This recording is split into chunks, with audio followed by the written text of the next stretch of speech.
Hello, my name is Corradini and I am the artistic director of Teatro Fisico, a new venue at the 2026 Edinburgh Fringe Festival located in Fruitmarket, 45 Market Street, Edinburgh. And today we're going to speak about one of the 5 shows we're going to stage in this venue. The title is Hamlet, Prince of Sweden, a show interpreted by myself, Tom Corradini, and Nike Redding, an actor who was also involved in another 2 shows, Caligula and Mr. Jackpot.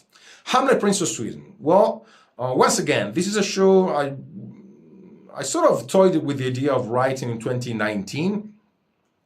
And then COVID came, and so we had to stop doing theater, or at least we had to slow down a lot for 2 years. And suddenly, in 2022, and this is a true story, or even 2021, I can't remember, I meet Nike, and I ask him whether he would like to write a show with me.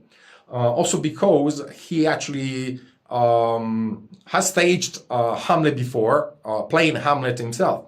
So, I couldn't ask for any better actor, so to speak. So in 2022, we started writing the show, and there is also a link, which is not in the story, by the way, but it's something that made the whole writing process of the show very cathartic for me.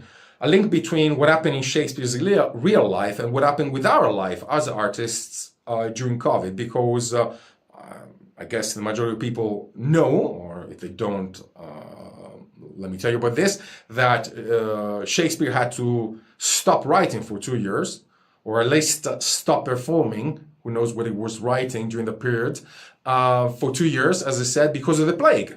Theaters were shut in the whole of England because of the bubonic plague, of course, and so in a way I found some sort of spiritual connection, you could say, whatever you want to name it, shamanic or whatever, writing this show with the experience that actually Shakespeare had during his time. And for me, it was also a positive example because imagine what life could have been during Shakespeare's time compared to what life is nowadays. But still, those artists kept going no matter what. And that's the spirit with which I and Nike actually approached the show, which is the story. The story is quite simple. It's a story of 2 actors that actually have to stage the premiere of Hamlet, with a huge crew and magnificent costumes and incredible scenery and setup.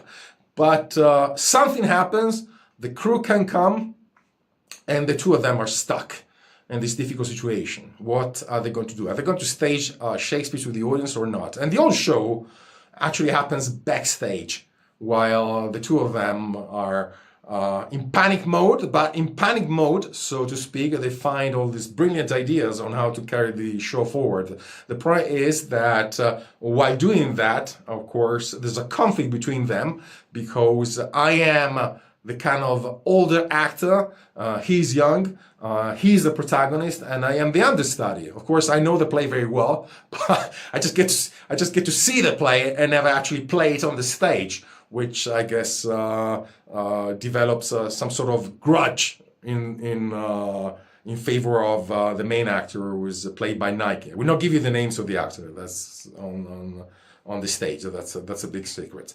So that's how the story begins. There's an inciting event, and there's a conflict between these 2 people. It is a comedy.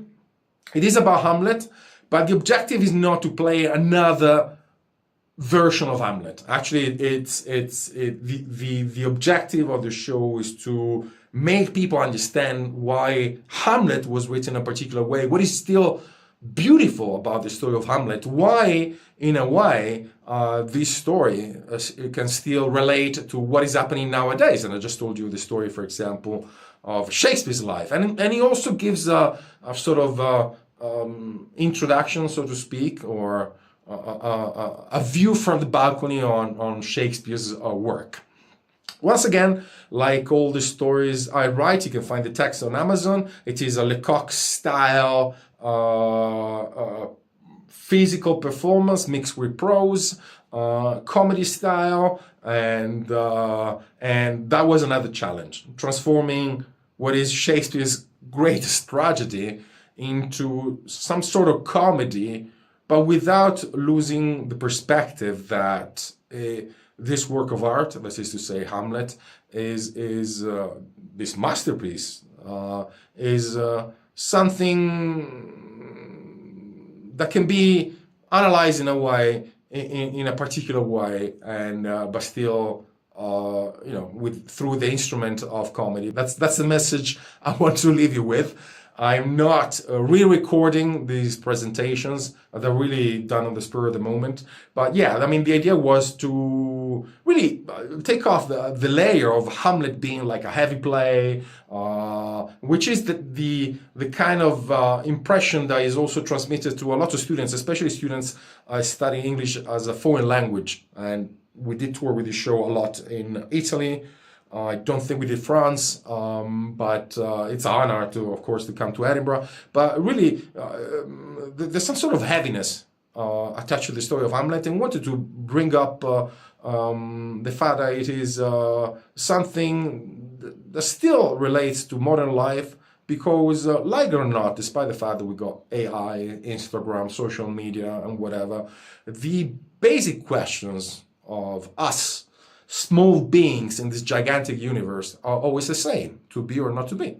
And so I just wanted to give another take, something which was different, if that is possible, given the fact that Hamlet, I think, is the show in the theater world which was staged the most in so many versions, and if I'm not mistaken, is also the show which had the biggest number of celebrities playing the role of Hamlet. So this is a story. Sorry, this was a long video, maybe a bit convoluted. But anyway, if you want to come and see the show, you can find all information on www.teatrofisico.co.uk, and also on my website if you're interested in reading the script on Amazon, www.tomcorradini.it. One thing which is important before we finish, reading a show of mine is not like watching it, because they're all Lecoq style physical theater shows, so it feels sometimes really like watching a movie.